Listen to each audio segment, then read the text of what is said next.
Alright guys, we're here again with another video, and today our patient is a 2006 Chevy Cobalt, and it's leaking out of the CV, what do you call it, the transmissions, CV axle bearing or gasket.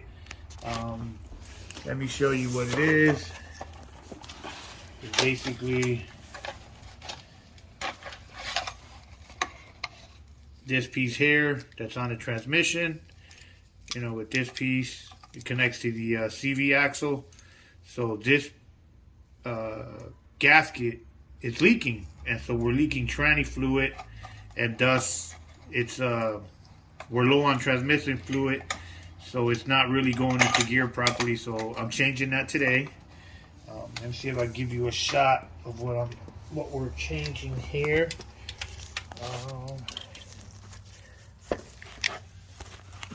There at the back of the CV joint, you see the green ring.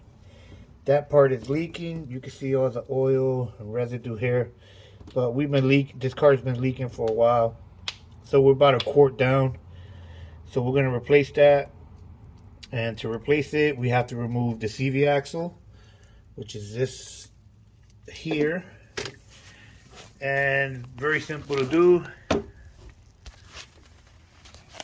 So, you know, basically you take off your caliper with the two bolts here. They're 14 millimeter. Then wiggle it, tie it up to the spring or wherever you want. But you got to make secure it so you don't break your brake line. And then the caliper has 15 millimeter bolts on the back, two of them. Just crack them. You know, they're not hard. It loosens up pretty easy.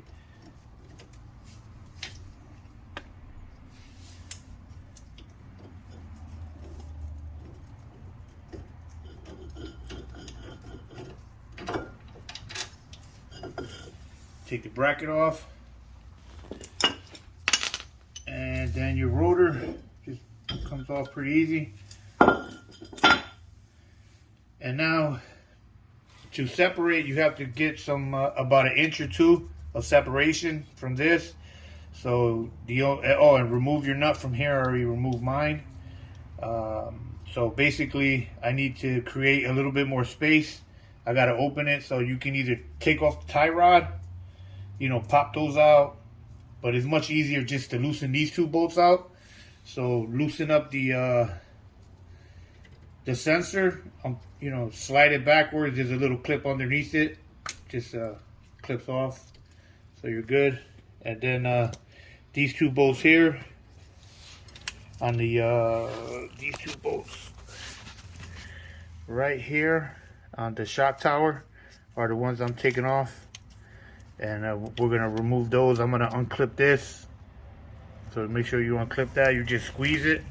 You squeeze the little clip. You squeeze this here. Your fingers in the way. You squeeze that there and it falls through. Make sure you do that with a pair of pliers or needle nose or whatever it is that you got. Just squeeze them and push it through. That's it, comes right out. So that's loose now.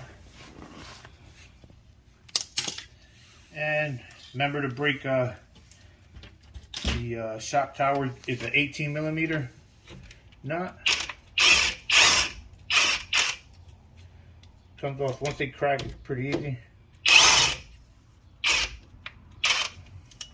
This gun right here is a 24 volt max Cobalt. This is the best torque wrench I've ever used. This thing is a monster. So if you need one, get it. 24 volt XTR. It's pretty heavy. It's heavy, but this shit, it's got power. Definitely not made in China. And so now you're gonna release the this bracket. Just pull it off. Pull it to one side. And these bolts are pressing bolts, so you're gonna need the nuts that I took off. You're gonna need to screw them on a little bit because we're gonna need to tap that out a little bit. And make sure before you tap on the bolts that you have these nuts on. Otherwise you will ruin the thread and you'll have a bad day. Then just hit it with a pretty big hammer. Just hit it with a pretty big hammer. I got a 4-pounder. I bought this at Harbor Freight. You can see it's Pittsburgh. It's only $8. So just tap on them like this.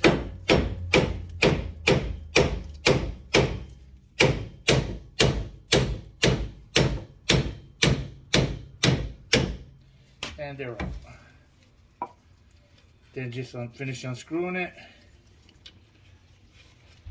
Tap it a little more, make sure. Yeah, they're out.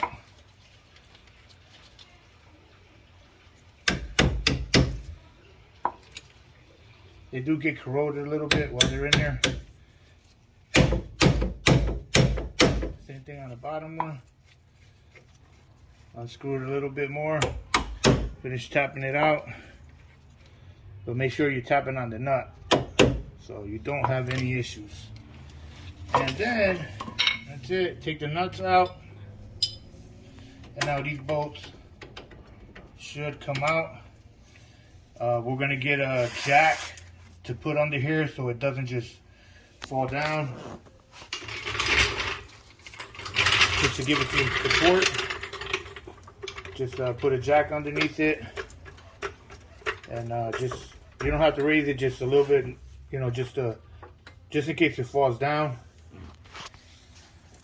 You know, yeah, drop it a little bit. Good. So right away you feel, that's good. Just, you gotta wiggle it back and forth to get it out, but you feel it right away that it's loose. It's completely loose now, and it comes out. So now your CV axle just pops right out like that. See that? That's the simplest way to do it. You can take this out, and sometimes the ball joints are a pain in the ass, or they break, or you can't get them back in there, or you can't get them to get loose. This is just, you know, remove the caliper and the brake assembly, and just these 2 bolts, and you know, make sure you disconnect the sensor. Most important, because you see as you're pulling back. And then the axle, we have to get underneath by the transmission and using a pry bar, pry it off. Alright guys, so it's a little of a pain in the ass to get the axle to come out. So I tried a pry bar, but it just slips on the round edges. It slips on these round edges. So you're probably gonna have a pain in the ass. So what I did, I jacked up the car pretty high, and as high as I can get it, and I went under there, and then I just had had my son hold the axle straight, and I tapped it a couple of times with a regular house hammer, you know, the regular skinny ones, and it came out 2 little pops, and I tapped it and it came right out. So that's the way to do that. Just hold the axle level, and then from underneath the engine bay in the middle, you know, just get under there and tap the corner of this. Tap this part. Just have someone hold it straight, tap it, and it comes right out. And so this is the other part that I suspect was loose. You can see how it's gouged. It's missing some gasket here. How that is, I don't know, but it does have quite a bit of scuff marks all the way around, which means it actually fell off from inside the transmission. So, good thing we did that. Now we'll just get the gasket out, and it should be a pretty easy day. So I have a new one. The thing with this is you have to center it, and then you have to push on it. So you got to find a socket set that either fits inside the lip inside there, so you could press it on, or because you don't want to really ruin this gasket here is what holds oil. So you don't want to be tapping on the rubber part. You want to tap inside there. So just take your time, find a socket that fits in there, or a bearing spacer, but usually a deep well socket will fit inside, and just push it in. But this has to be centered onto the transmission correctly, otherwise it'll just hang out and it'll fall off, and as the wheel turns it'll just wobble in there. So you got to make sure you put this on good to have a good seal. All right, so we've taken off the other seal off of this, and now we need to get the inner seal off. I try to bang on it a little bit to try to like get underneath it and pry it, but I didn't, you know, I just don't want to bang it up too much. So I got a smaller screwdriver like so that it fits in here like that, and just stick it back here and just pry on itself like that. It comes right out. It's not even hard. It comes right out. So don't go crazy banging on it. Just get a screwdriver that's about the size of your hand, and this one's a Phillips. Just stick it in there and pry it right against the own body, and it comes right out. Slips out like nothing. And that is the gasket here that failed. You can see all the silicone is rubbed off it, disintegrated all the way around. That's why it is leaking oil. So I mean, the green should be all together, all one unit, but when they leak and they spin, it rubs them off, and this one's been spinning for quite a bit, so it has actually no seal, nothing to seal with. So they're usually stationary and they just spin inside, but this one has all the gasket, all the gasket material is just deteriorated. So that's how you get it out. All right, guys, so we placed the middle one, which is this one, in the middle, and then grab, you know, a punch or a skinny screwdriver and just hold it on the inside of it. Put that one first and tap it in, then move to the top, tap it in, then move to the side, tap it in until it seats, you know. It'll seat, once it's on, it'll spin a little bit, but that's all it'll do. So once you're in here, just make sure it's even all the way around like that. You're good. And then now the green one, the big one, goes over it. Put a little bit of grease on the inside of it, just on the inside, so it can slide over the middle seal. And then just press it in. We used a 32-inch socket on a breaker bar, and this is what we use to tap in. Just someone hold it up and then just make sure you're going over it and a tap. Or if you got a bigger one, a 33, the best one will be like a 33, 34, and you're good. And that's it. Once you tap it in place, it's flush, and then you just reassemble, which we'll do now. All right, so once you got the CV up here, place it in the hole, in the splines, line up the splines, you can feel them, and then depress. You see how it moves? Depress this all the way and tap it here until just push it in. Make sure you push it in so it's pushed up, because otherwise if you hit it here, you're not doing anything. Push it in and then tap it with a hammer, bam, bam, while somebody guides it in. You'll see it fall right in, and once it gets seated, just seat it. It won't come out. But you have to push the CV in, because if you hit it right here, it's just gonna absorb it.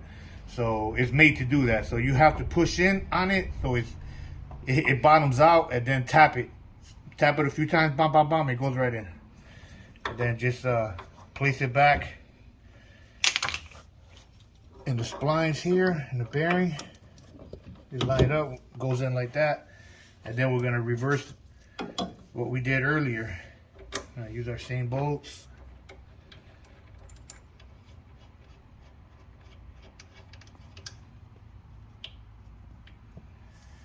Use our bolts.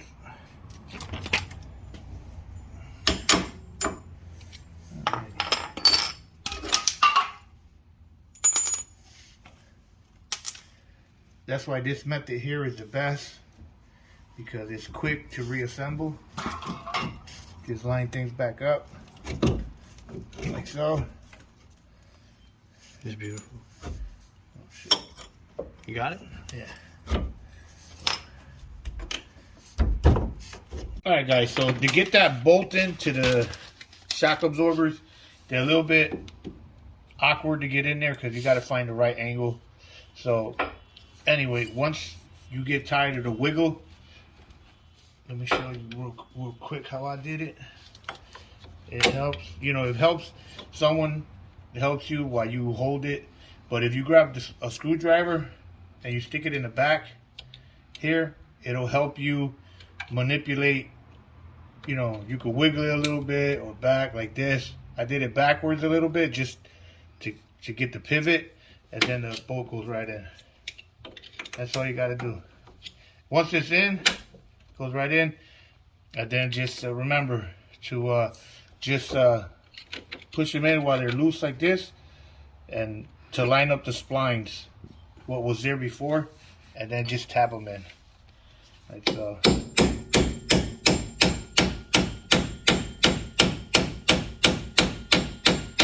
Tap those bad boys in. Don't be shy. Be shy, muchacho.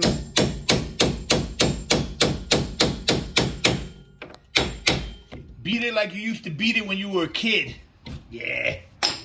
And once that's on, put the bracket back on. Obviously, make sure you go the right way, not around the sway bar or anything. Just that's all it is. Then you have the nuts, which are here. Place the nuts on there.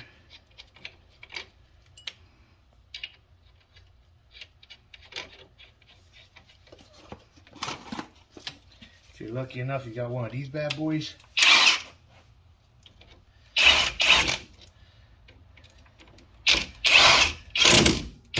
Just makes tightening these type of things really easy because it has a shit ton of torque.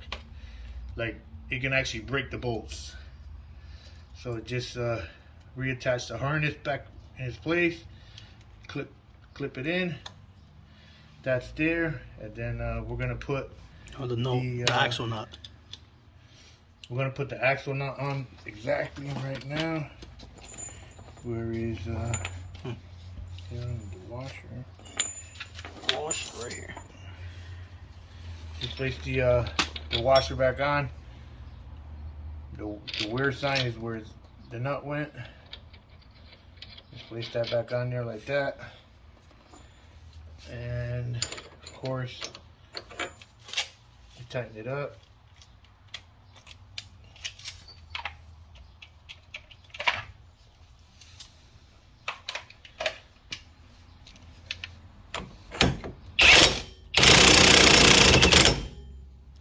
That's it. That should be good. No, not yet.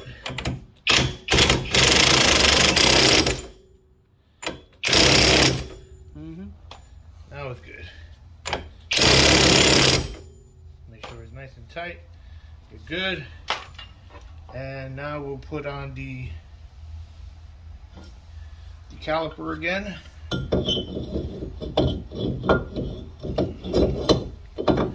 That's all we got to do. And we'll put on the brackets. Rebuild the brackets again. But you guys get the picture. So basically, you put the bracket back on the same way you took it off. Not a big deal. But the trick with prying that thing off is pry it off from that with a hammer. Just hit it with a hammer, a skinny hammer. Boom, boom, comes right off. Have someone hold it, keep it level, and just tap on the back part of it.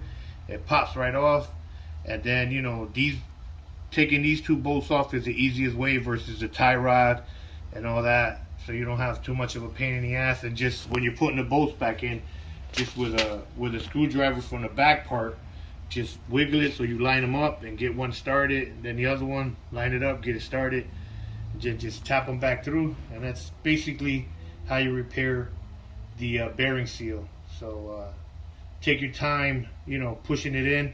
Use like the socket, get like a 33 or what size was that? Was that 36? Yeah, it's a 36. I used a 36, so Actually, if you can find something that's a little bigger than a 36, maybe a 38, that'll fit perfectly right around the rim.